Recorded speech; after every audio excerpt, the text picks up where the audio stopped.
கர்த்தருடைய பரிசுத்தமுள்ள நாமத்துக்கு மகிமை உண்டாவதாக. நாம் கடந்த நாட்களிலே காணாமல் போன வெள்ளிக்காசை குறித்து பார்த்தோம். ஒரு ஸ்திரீ என்ன செய்தானா? வெள்ளிக்காசை தொலைத்து விட்டார் என்று சொல்லி நாம் பார்த்தோம். அடுத்து நாம் வாசிக்கிறேன்.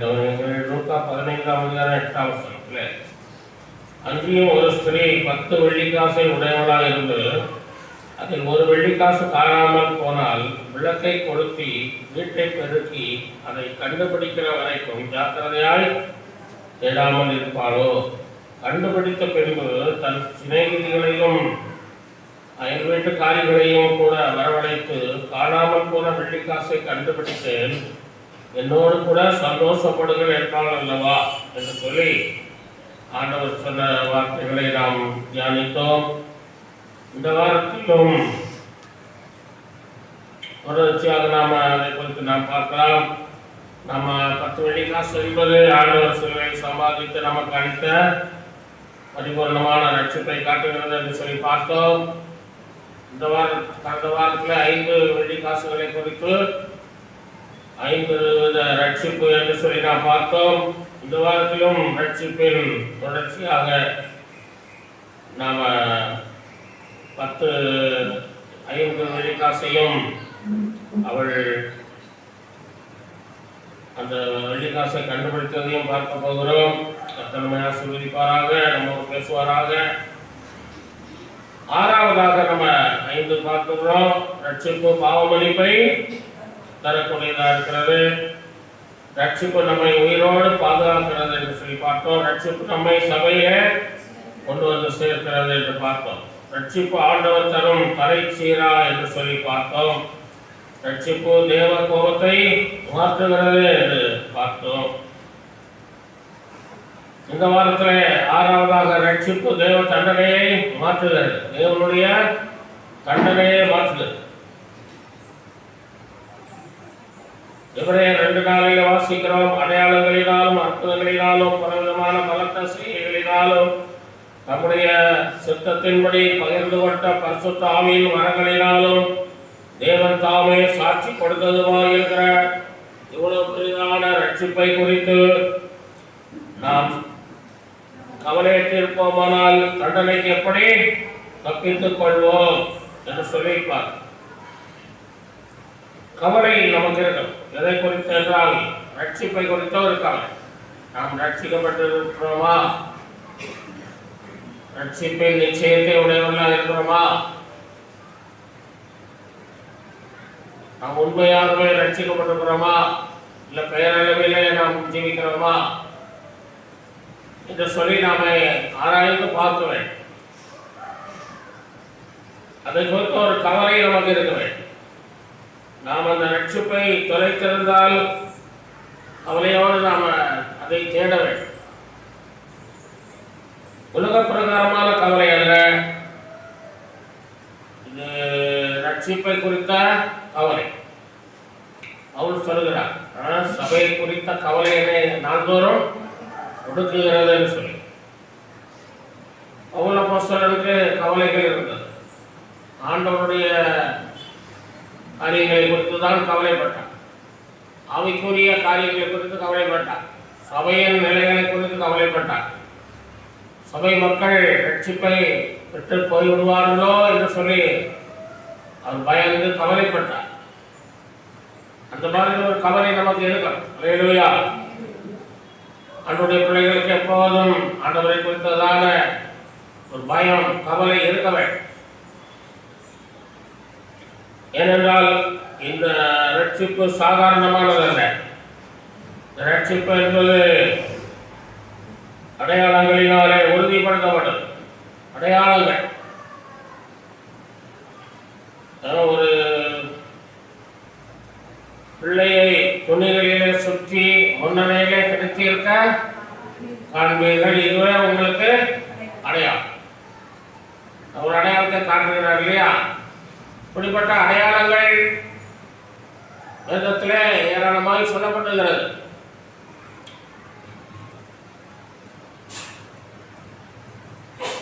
கன்னிகை கற்பவதியாய் குமாரனை பெறுவாள் என்று சொல்லி ஒரு அடையாளத்தை சொல்லுகிறார் எசையாவின் 9:6. ஆகவே அடையாளங்கள் ஏகமாய் கத்தர் அதிகமாய் கத்தர் வேதத்திலே சொல்லியிருக்கிறார். அடையாளங்கள் ஆதாம் பாவம் செய்த போது ஸ்திரீயின் வித்தாக ஒருவர் தோன்றுவார் என்ற ஒரு அடையாளத்தை சொல்லுகிறார். அதனால இந்த அடையாளங்கள் எல்லாம் நிறைவேறி இருக்கிறது என்று சொல்லி நாம் பார்க்கிறோம். இயேசு கிறிஸ்துவிலே அடையாளங்களினாலும் அற்புதங்களினால் இயேசு கிறிஸ்து இந்த உலகத்தில் வந்து என்ன செய்தார்? அற்புதங்களை செய்து ரட்சிப்பை உறுதிப்படுத்தி கொடுத்திருப்பார். ரட்சிப்பை உறுதிப்படுத்தினார். அடையாளங்கள் அற்புதங்களினால் பல விதமான பலத்த செய்கைகள் இயேசு இந்த உலகத்தில் செய்தார். அவர் செய்த பலத்த செய்கைகளை யாருமே செய்ததில்லை. மருத்துவரை கூட என்ன செய்தாரு? எழுப்பினார். கடல் அலைகளை என்ன செய்தாரு? நெல்லுதான் நிற்குது. அல்லேலூயா. அவர் காற்றை பார்த்து பேசக்கூடியவராக இருக்கிறார். ஏன்னா ஒரு பலத்த செய்கைகளை அவர் இந்த உலகத்தில் செய்து ரட்சிப்பை உறுதிப்படுத்தினார்.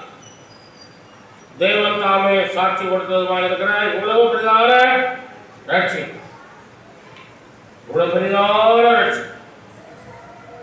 இந்த ரட்சிப்பு என்பது பெரிய ரட்சிப்பு.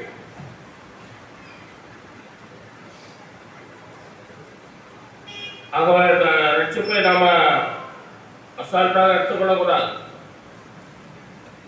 நான் ரட்சிக்கப்பட்டிருக்கிறேன், நான் ரட்சிக்கப்பட்டவன், நான் ரட்சிக்கப்பட்ட தேவனுடைய மனுஷன் என்று சொல்லி, தேவனுடைய மனுஷி என்று சொல்லி அடிக்கடி நீங்கள் சொல்ல வேண்டும். சொல்லி அதை உறுதிப்படுத்திக் கொள்ள வேண்டும். அல்லேலூயா.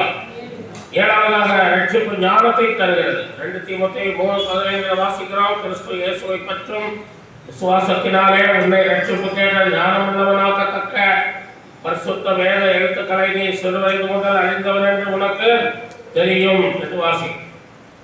ரட்சிப்பு கேட்ட ஞானம் உள்ளவனாக இருக்கத்தக்க என்று வாசி. ரட்சிப்பு ஞானத்தை தருகிறது. ஆகவே ரட்சிக்கப்பட்ட பிள்ளைகள் ஞானமாய் நடப்பார், புத்தியாய் நடப்பார், ஜாக்கிரதையாய் நடப்பார். ஞானம் வேண்டும். ஆண்டவரிடத்தில் நாம் ஞானத்தை கேட்க வேண்டும். ஞானமே நமக்கு முக்கியம் என்று வேதத்தில் சொல்லப்படுகிறது. ஞானம் இல்லாமல் சாகிறார்களே என்று சொல்லி யோபு சொல்லுகிறார். மக்கள், உலக மக்கள், ஆண்டவரை அறியாத மக்கள் எப்படி சாகிறாங்களாம்? ஞானம் இல்லாமல் சாகிறார். ஞானம் என்றால் இயேசு. இயேசு ஒவ்வொரு வாழ்க்கையிலும் வர வேண்டும். அல்லேலூயா. இந்த சாலமோனுடைய ஞானத்தை கேட்கவும், சாலமோனை நேரிலே பார்க்கவும், அந்த சேபாவின் ராஜஸ்வரி எருசலேமுக்கு வந்தாள் என்று சொல்லிப்பார். சாலமோனுடைய ஞானத்தை கேட்கவும், சாலமோனை பார்க்கவும் வந்தாள். சாலமோனுடைய ஞானம் பெரிதாக இருந்தது. அது அவனுடைய ஊருக்கு அவன் அந்த எத்தியோப்பியா ஸ்திரீ சேபா என்று சொல்லக்கூடிய தேசத்திற்கும் எருசலேமுக்கு 1500 மைல் தூரம். எவ்வளவு? 1500 மைல் தூரம். அவள் நடந்து இருக்கிறார். ஒட்டகத்தில் ஏறி இருந்தார். அப்படி வந்தாலும் தெரியல. அவ்வளவு தூரம் வந்து சாலமோனை பார்த்தாள், ஞானத்தை கேட்டார். சாலமோனிலும் பெரியவர் நம்முடைய இயேசுவாக இருக்கிறார். அல்லேலூயா. சாலமோனிலும் பெரியவர். சாலமோனை பார்க்க அவ்வளவு தூரம் அவள் போயிருக்கிறார். இயேசுவை பார்க்க நம்ம என்ன செய்ய மாட்டோம்? அவ்வளவு தூரம் போவானே. உலக மக்களும் பார்த்தீங்கன்னா இயேசுவை பார்க்க வேண்டும் என்ற ஒரு வாஞ்சை இல்லை. இயேசுவின் ஞானத்தை கேட்க வேண்டும் என்ற வாஞ்சை இல்லை. இயேசுவின் ரட்சிப்பை பெற்றுக்கொள்ள வேண்டும் என்ற வாஞ்சை இல்லை. ஜனங்கள் அப்படி இருக்கிறார். இந்த சேபாவின் ராஜஸ்ரீ சாலமோனை பார்க்க வருகிறார், அவருடைய ஞானத்தை கேட்க வருகிறார். அதை கேள்விப்பட்டாலாம், என்ன செய்தாலும் கேள்விப்பட்டு வந்தாலாம். உடனே சொல்வா, ஆண்டவரை குறித்து கேள்விப்படுகிற ஜனங்கள் எல்லாரும் என்ன செய்யணும், ஆண்டவரத்தில் வரணும். சிவபக்த ராஜஸ்திரி மாதிரி புறப்பட்டு வரணும். அல்லேலூயா. வந்து அவருடைய ஞானத்தை தெரிந்து கொள்ள வேண்டும். அவள் அங்கே வந்து பார்த்தபோது ஞானத்தை என்ன செய்தாளா, கண்டு அவள் வியந்து போனாள். அல்லேலூயா. ஆகவே ஆண்டவருடைய சமூகத்துக்கு வந்தால்தான் அந்த ஞானத்தை நாம் கண்டு வியந்து போற்ற முடியும். ஞானத்தை தேவன் தருகிறார். சாலமோனுக்கு ஞானத்தை ஆண்டவர் கொடுத்ததற்கு காரணம், அவனுக்கு தேவனுடைய ஆலயத்தை அழகாக கட்ட வேண்டும், அந்த ஆட்சியை அவர் நல்ல முறையிலே நடத்த வேண்டும், ஜனங்களை விசாரித்து நடத்தணும்னு சொல்லி தான் கொடுத்தார். ஆரம்பத்தில் கொஞ்சம் நல்லதாக இருந்தான். ஒரு 2 ஸ்திரீகள் ஒரு பிள்ளைய என்ன செய்தாங்க, கொண்டுட்டாங்க. சாத்தாங்களா 2 பிள்ளைங்க, ஆமாம் 2 பேரும் 2 பிள்ளைகள் பிறந்தது. ஒரு பிள்ளை ஆமாம், அந்த பிள்ளை மேலே ராத்திரியில் படுத்திருக்கும் போது ஒரு ஸ்திரீ அந்த பக்கத்து பெண்ணுடைய மகன் மேலே படுத்துருவான், சாஞ்சிடுவான், அவன் நஞ்சு செத்து போயிடுவான். அப்போ அந்த பெண்ணை ஒரு பிள்ளைய தூக்கி அங்கே போட்டு அங்கேயும் இங்கே போட்டுருவான். காலையில் பார்த்தா வித்தியாசமாக இருக்கும், சண்டை நடக்கும். பிறகு சாலமோன்ட்ட வருவாங்க, சாலமோன்னு சொல்லி நியாயம் செய்வார். அப்போ நியாயம் பேசும்போது அது சொல்லுவார், 2 பேருக்கும் வேண்டாம், இது ஏன் குழந்தை இவன் சொல்லுவான், அந்த ஏன் குழந்தை அவன் சொல்லுவான், 2 பேருக்கும் வேண்டாம், 2 வெட்டி உங்களுக்கு ஆளுக்கு பாதியை தந்துடுறேன் அப்படின்பா. அப்போ அந்த ஒரு ஸ்திரீ சொல்லுவாள், ஆமாம் அப்படி செஞ்சிடறேன் அப்படின்பா. இன்னொரு சௌகரி அப்படி பதறுவா, வேண்டாங்களா. அப்போதான் பார்ப்பாரு, இவருடைய குழந்தை தான், இவருடைய உள்ளந்தான் துடிக்குது. அல்லேலூயா. ஆக்சுவலி அந்த குழந்தைய அவன் கையில் கொடுத்துருவார். அப்படி ஞானத்தினாலே நிறைய காரியங்களை செய்தார். ஆலயத்தை ரொம்ப அழகாய் பெரிய ஆலயமாக என்ன செய்தாராம், கட்டி முடித்து பெருசார். தேவ மகிமை ஆலயத்தை நிரப்பிட்டு என்ன சொல்லிடுவார். அதுபோல தேவன் தந்த ஞானத்தை தேவனுக்கு நாம் பயன்படுத்த வேண்டும். அல்லேலூயா. அந்த 5 புத்தியுள்ள கன்னிகைகள் ஞானமுள்ளவர்களாக இருந்தார். ஆகவேதான் அவர்கள் அந்த விளக்கு அணையாமல் பார்த்து கொண்டார்கள். அல்லேலூயா. எல்லாம் ஞானம் இருக்கணும். அல்லேலூயா.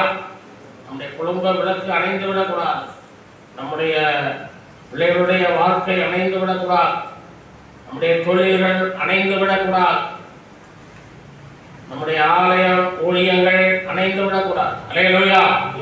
நம்முடைய ரட்சிப்பு அணைந்து விடக்கூடாது. அதை நாம் ஜாக்கிரதையாக இருக்க வேண்டும், கவனமாக இருக்க வேண்டும், ஞானமுள்ள பிள்ளைகளாக இருக்க வேண்டும். அல்லேலூயா. ஆண்டவரே எனக்கு ஞானத்தை தாரும் என்று கேட்க வேண்டும். நீதிமொழி 2:6 கர்த்தர் ஞானத்தை தருகிறார், அவருடைய வாயில் இருந்து என்ன வரும், அறிவும் புத்தியும் வரும்.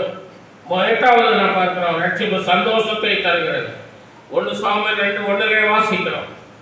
கடைசியாக சொல்லப்படுகிறது, உம்முடைய ரட்சிப்பினாலே சந்தோஷப்படுகிறேன் என்று அன்னாள் சொல்லுகிறார். அன்னாள் குழந்தை இல்லாமல் தேவ சமூகத்திலே வந்தபோது அவளுக்கு ஒரு குழந்தையை ஆண்டு கொடுத்தார். அவள் பண்ணின பொருத்தனையின்படி அந்த குழந்தையை தேவனுடைய ஆலயத்திலே கொண்டு வந்து விட்டு என்ன செய்தாராம், பால் மறந்த உடனே கொண்டு விட்டுட்டான். விட்டவுடனே பாருங்க, அந்த குழந்தையும் ஆண்டவரை பணித்து கொண்டான்னு சொல்லியிருக்கு. ஆண்டவரை 1வது கடைசியில் பார்த்தீங்கன்னா, ஆண்டவரை அந்த அவனும் அவன் கர்த்தரை பணிந்து கொண்டான் அப்படின்னு. சின்ன வயசுல எவ்வளவு அவளை அந்த பிள்ளைகளை பழக்கி கொண்டு வந்துருக்கா பாருங்கள. எவ்வளவு தூரம் பிரயாசப்பட்டு அவனை ஆண்டை பற்றி சொல்லி, நம்ம யாரு, உலக மக்கள் யார் என்பதை சொல்லிக் கொடுத்து, ஏழையின் குடும்பத்தை குறித்தெல்லாம் சொல்லி, ஊழியக்கார குடும்பத்தையும் சொல்லி, அவளோட விவரமாக பேசி என்ன செய்யறா, அந்த பிள்ளைக்கு சொல்லி ஆண்டவரை பற்றி சொல்லி கொடுத்ததுனால பால் மறந்திருக்கிறான். ஆலயத்தை கொண்டு விட்டுறோன்னா என்ன செய்யறான், ஆண்டவரை பணிந்து. அல்லேலூயா. இல்லைங்களா? அப்படி வளர்க்கணும். பிள்ளைகள் என்ன செய்யணும்? இப்படி வளர்க்கணும். ஆண்டவருக்கு ஆண்டு தந்த குழந்தைகளை ஆண்டுடைய கருத்திலே கொடுத்து வளர்க்கணும். அப்போ நம்முடைய வாழ்க்கையிலே சந்தோஷம் இருக்கும். அல்லேலூயா. ரட்சிப்பினாலே சந்தோஷப்படுகிறேன். ஆண்டவர் நமக்கு தந்த ரட்சிப்பினாலே நீங்கள் சந்தோஷப்பட வேண்டும். உலகத்திலே எது இருந்தாலும் இல்லாவிட்டாலும் கூட ஆண்டவர் தந்த ரட்சிப்பு உங்களோடு இருக்கிறது. அல்லேலூயா. ரட்சிப்பு பெரியது. ரட்சிப்பை நீங்கள் பாதுகாத்துக் கொள்ள வேண்டும். ரட்சிப்புக்காக சந்தோஷப்பட வேண்டும். ரட்சிப்பு உங்களுக்கு இருக்குமானால் உங்களுக்கு என்ன செய்யும்? அந்த ரட்சிப்பு ஆண்டவரை நோக்கி செல்ல தூண்டும். ஜெபம் பண்ணு, பைபிள் படி, ஆலயத்துக்கு போ, ஆண்டவரை தேடுன்னு சொல்லி. அல்லேலூயா. அந்த சந்தோஷம் உங்களுக்கு ஜெபம் பண்ணா ஒரு சந்தோஷம், பாட்டு படித்தால் சந்தோஷம், ஆராதித்தால் சந்தோஷம், இதெல்லாம் உங்களுக்கு சந்தோஷம் இருக்கு. அல்லேலூயா. ஆண்டவர் தருகிற சந்தோஷம் அவருடைய காரியங்களில் தான் நமக்கு சந்தோஷம் இருக்கிற தவிர உலக பிரகாரமான சந்தோஷத்தை தேவன் நமக்கு வைக்கவில்லை. அல்லேலூயா. உலக பிரகாரமான சந்தோஷத்தை ஆண்டவர் தண்ணிதான் வைத்திருக்கிறார். ஆகவே நீங்கள் ஆண்டவருக்குள் சந்தோஷமா இருக்கு. அதனாலதான் நெகேமியா 8:10 சொல்றது, கர்த்தருக்குள் மகிழ்ச்சியா இருப்பது உங்களுக்கு நல்லதாக இருக்கும். கர்த்தருக்குள் மகிழ்ச்சியா இருக்கும். அந்த சகையினுடைய வாழ்க்கையில நான் பார்க்கும்போது அவன் ரட்சிப்பின் சந்தோஷத்தை பெற்றுக்கொண்ட போது, ஆண்டவரே நான் யாரையாயிலும் வஞ்சித்திருந்தால் நான் எத்தனையோ என்ன செய்கிறேன் கொடுத்து விடுகிறேன்னு சொல்லி அது செய்கிறான். இந்த ரட்சிப்பின் சந்தோஷம் அவனுக்கு கிடைத்த உடனே இந்த அதுக்கு முன்னால் சம்பாதித்த சம்பாத்தியம், கொள்ளையடித்தது, ஏமாத்தினது எல்லாம் அவனுக்கு எவ்வளவாயிடுச்சு? வெறுப்பாயிடுச்சு. என்ன செய்யுது? வெறுப்பாய். அதனால எல்லாத்தையும் திரும்ப கொடுத்துட்டான். அல்லேலூயா. அவன் ரட்சிப்பின் சந்தோஷத்தை பெற்றுக்கொண்டான். நெப்போலியன் உடைய படையில ஒரு மனிதன் இருந்தான், ஒரு வீரன் இருந்தான், போர் வீரன். வாட்டர்லூ என்று சொல்லக்கூடிய ஒரு தேசத்தில் யுத்தம் நடந்தபோது அந்த போர் வீரன் குண்டுகளினாலே அடிக்கப்பட்டு அவனுடைய இதயத்துக்குள்ளே அந்த குண்டு போய்விட்டது.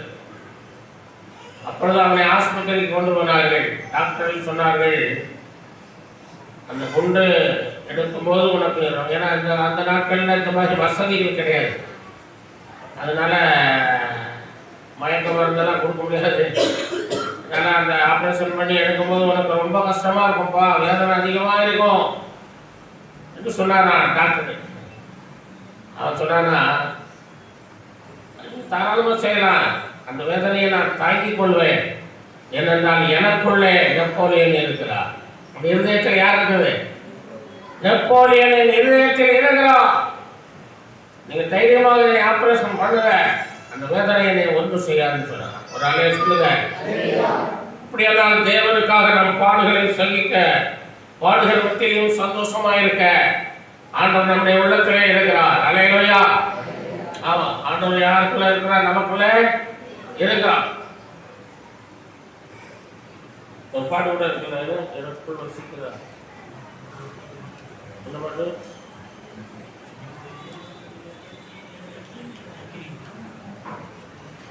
நாம் அடுத்து கடந்து செல்வோம்.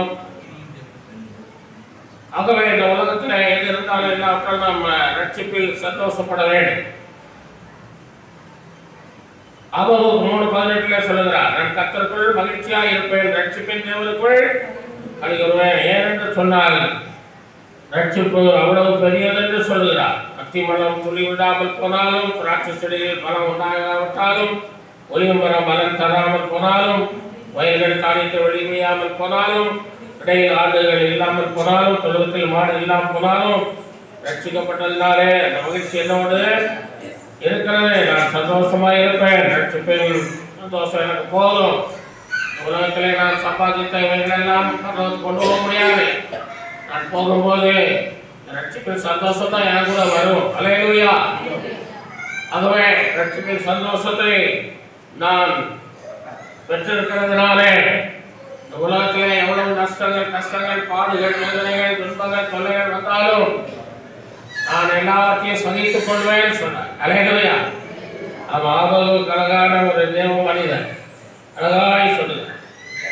ஆகவே தாவீது அந்த ரட்சிப்பின் சந்தோஷத்தை ஒருமுறை இழந்து விட்டார்.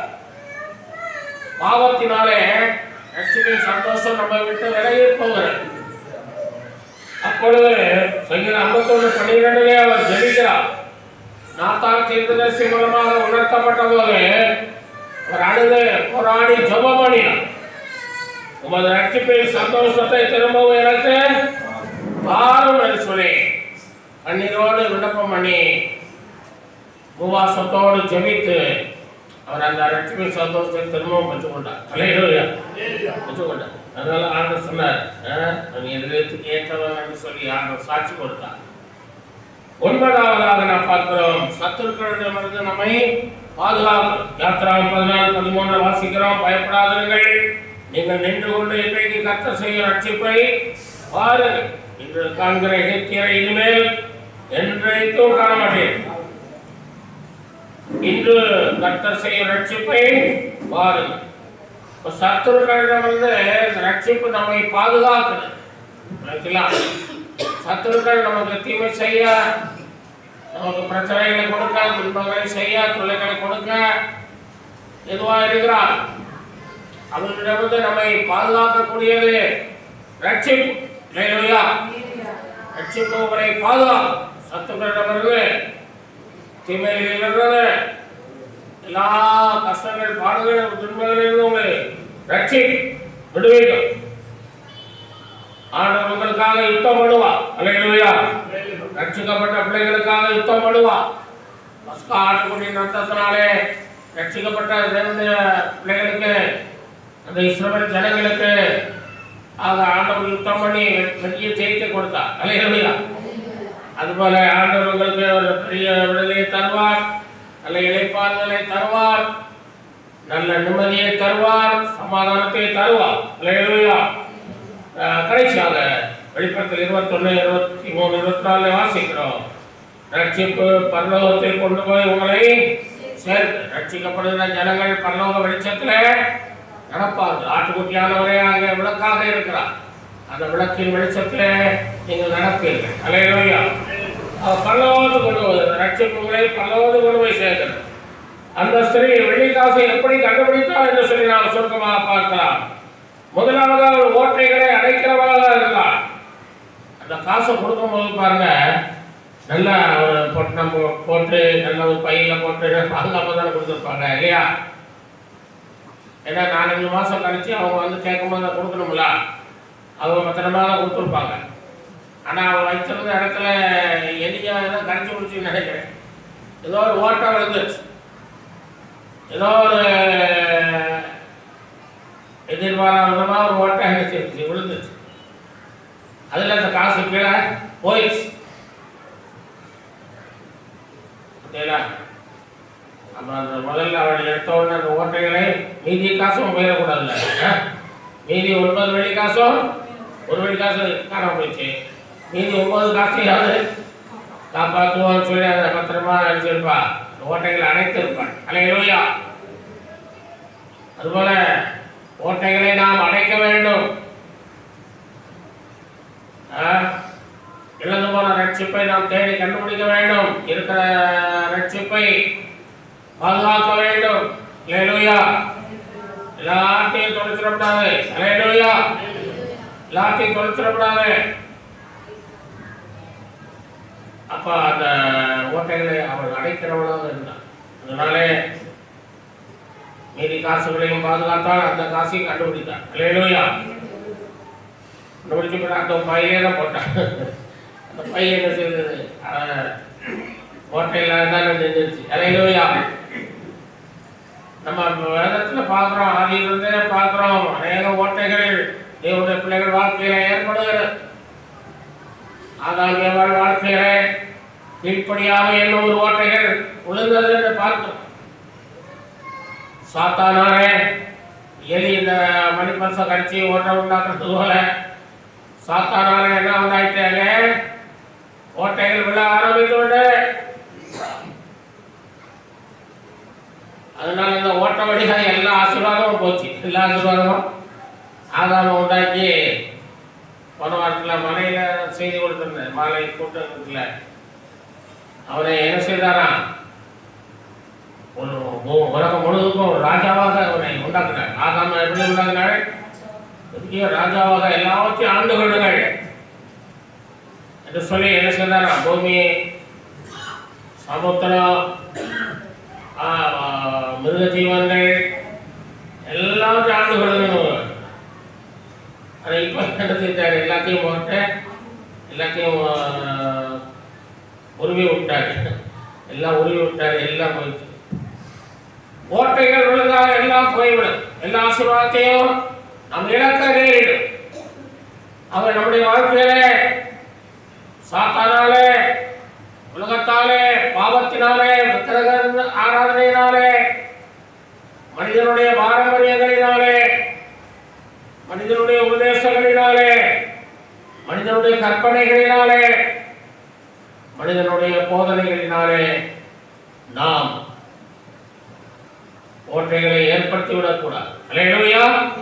உடனே சொல்வார், பள்ளிக்கூடத்தில் ஆசிரியர் சொல்லி என்ன சொல்லி கொடுப்பாரு,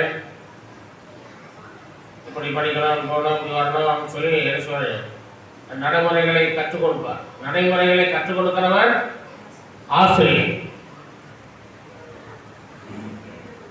எப்படி வாழ வேண்டும் என்று சொல்லிக் கொடுக்கிறவர் ஆசிரியர். இப்படித்தான் வாழ வேண்டும் என்று சொல்லிக் கொடுக்கிறவன் போதகர். அல்லேலூயா. போதகன் அவன் என்ன செய்கிறான், அந்த வாழ்க்கையை அவன் கடைபிடித்து சொல்லிக் கொடுக்கிறான். அல்லேலூயா.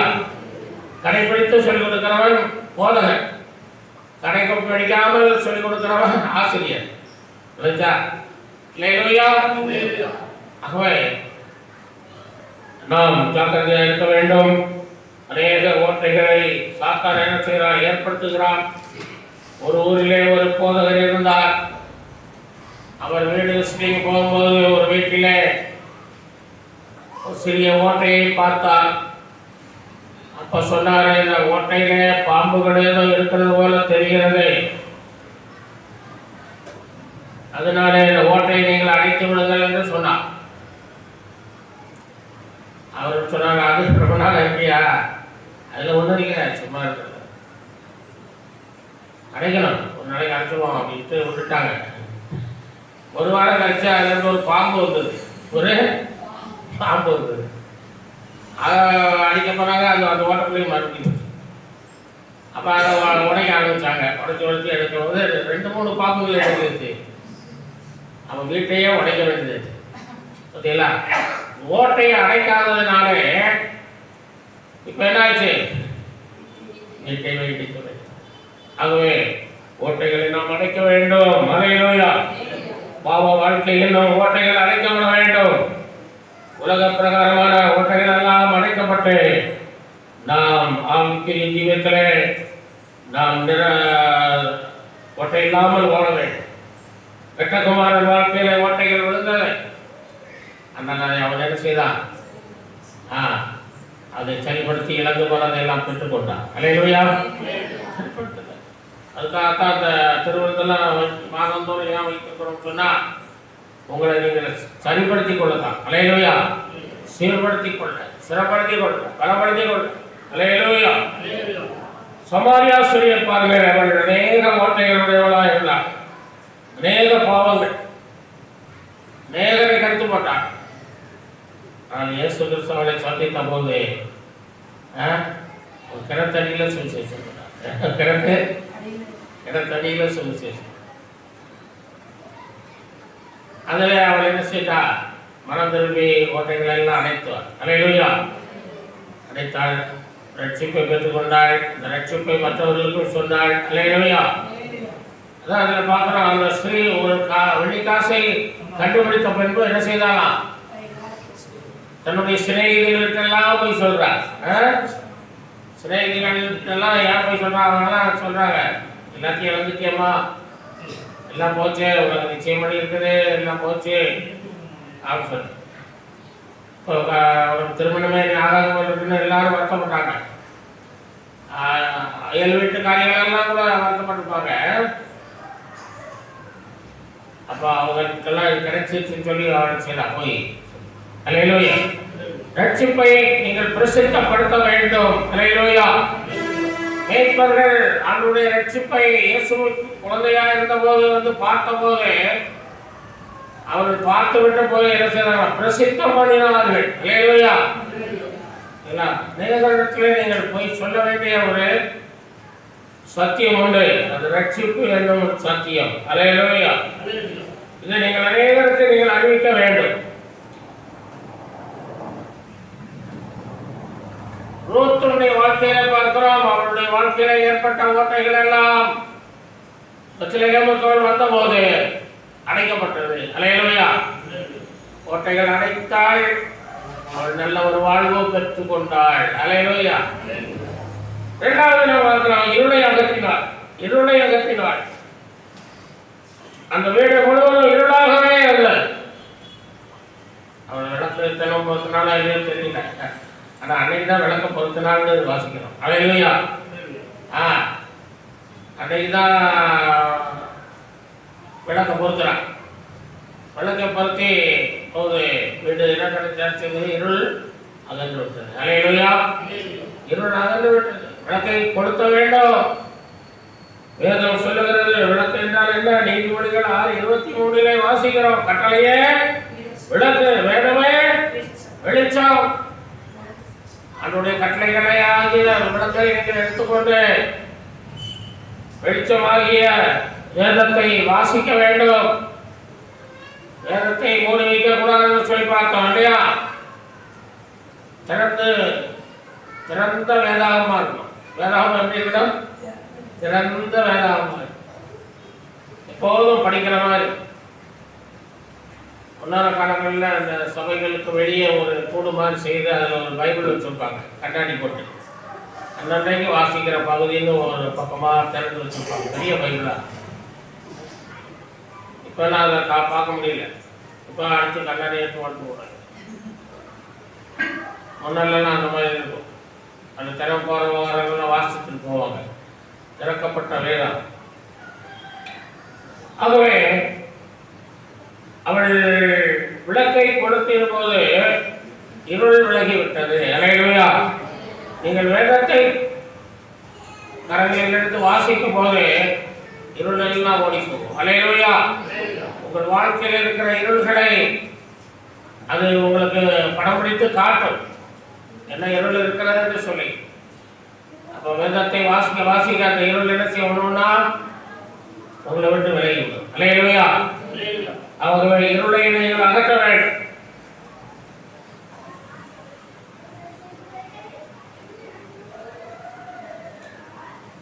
ஆகான் செய்த பாவங்கள் குடும்பத்தையே அழித்து விட்டது.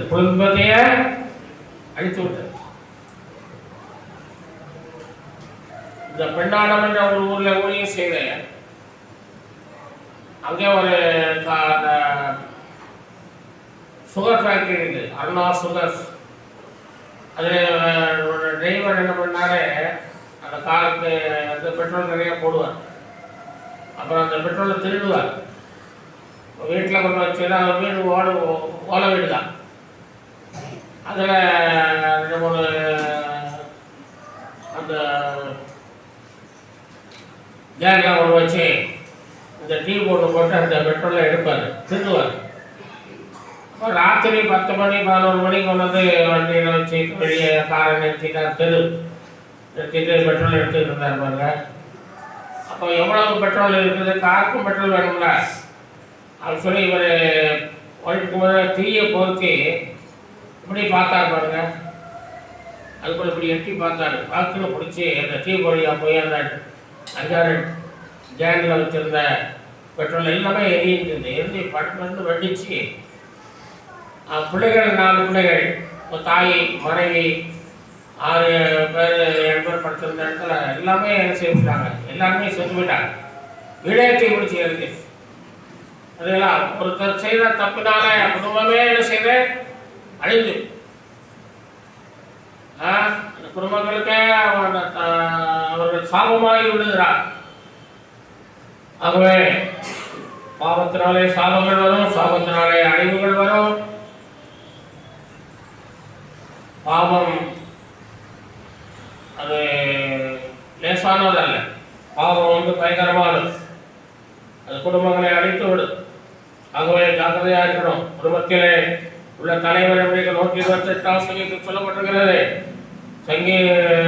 கர்த்தருக்கு பயந்து வாழ்கிற மனுஷன் வாக்கியமும் நன்மையும் பெற்றுக்கொள்வார். அல்லேலூயா. ரெட்டிப்பான ஆசீர்வாதம். கர்த்தருக்கு பயந்த மனிதர்களாலே ரெட்டிப்பான ஆசீர்வாதம். பாக்கியமும் இருக்கு, நன்மையும் இருக்கு. அல்லேலூயா. பாக்கியத்தையும் பெற்றுவோம். பாக்கியம்னா எல்லா ஆசீர்வாதமும் சேர்ந்து தான் பாக்கியம். எல்லா ஆசீர்வாதமும் நன்மைகள் பெறுகிறார். அவனுக்கு ஒரு நல்ல மனைவியை கொடுக்கிறார், நல்ல வீட்டை கொடுக்கிறார், நல்ல பிள்ளைகளை கொடுக்கிறார், சீயோனிலிருந்து ஆசீர்வதிக்கிறார், எருசலேமின் வாழ்வை கொடுக்கிறார், பிள்ளைகளின் பிள்ளைகளை கொடுக்கிறார், இஸ்ரவேலுக்கு வருகிற சமாதானத்தையும் கொடுக்கிறார். அல்லேலூயா. இவ்வளவு ஆசீர்வாதம் பண்றேன். நல்ல சொல்வோம்.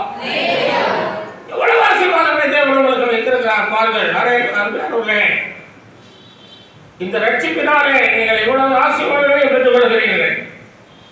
எனவே ஜாக்கிரதையோடு கூட இவர்களை காத்துக் கொள்வோம். 3ஆவதாக குப்பைகளை அகற்றினார். வீட்டை என்ன செய்யலாமா, விளக்குமாத எடுத்தா குப்பையெல்லாம் கூட்டி அழித்தா. அல்லேலூயா. அப்ப அந்த வீட்டை தினம் கூட்டியிருப்பாங்க இல்லையா? தினம் கூட்டியிருப்பாரு. தினம் காலையில கூட்டத்தான் செய்திருப்பாங்க. ஆனாலும் அந்த நாளிலே ஒரு விசேஷித்த ஒரு சுத்திகரிப்பு, ஒரு என்ன சொல்லுவோம், விசேஷமான சுத்திகரிப்பு நடந்தது. அதில் தான் அந்த வெள்ளி கண்டுபிடிக்கப்பட்டது. அல்லேலூயா. விசேஷமான ஒரு சுத்திகரிப்பு. யோசுவா சொல்றாரு, இஸ்ரவேல் ஜனங்களை வெள்ளம் பயங்கரமா ஓடிட்டு இருக்குது, மழைக்காலம், யோர்தான் நதி கடக்கணும், யோர்தான் நதியை கடந்து போகணும். யோசுவாட்ட எல்லாரும் கேட்குறாங்க, ஐயா யோர்தான்ல எவ்வளோ தட்டி போகுது, எப்படி கடக்க முடியும், எப்படி போக முடியும்? அப்ப யோசுவா சொல்றாரு, உங்களை நீங்க இன்னைக்கு பரிசுத்தம் பண்ணுங்க, நாளைக்கு அற்புதம் நடக்கும். அல்லேலூயா. அப்படியே அவங்க பரிசுத்தம் பண்ணாங்க, மன்னர் அற்புதம் நடந்து விட்டது. அல்லேலூயா. உங்களை சுத்திகரித்து கொண்டால் உங்கள் வாழ்க்கையில் அற்புதங்கள் நடக்கும். அல்லேலூயா. ஆமா, சுத்திகரிப்பு ரொம்ப முக்கியம். சுத்திகரிப்பை நம்ம அடிக்கடி நம்ம செய்து கொள்ளணும். தினமும் ராத்திரில படுக்கும்போது ஒரு சுத்திகரிப்பு உண்டாகணும். அல்லேலூயா. உண்டாகும். இந்த சுத்திகரிப்பு தான் உங்களை ஆசீர்வதிக்கும். அல்லேலூயா. ஒரு நல்ல வாழ்வை கொடுக்கும், நல்ல சமாதானத்தை கொடுக்கும், மகிழ்ச்சியை கொடுக்கும், சந்தோஷத்தை கொடுக்கும். நீதிமொழி 22:29 வாசிக்கிறோம், தன் வேலையில் ஜாக்கிரதையா இருக்கிறவனை நீ கண்டால் அவன் ஈஸ்வருக்கு முன்பாக நிற்காமல் ராஜாக்கள் முன்பாக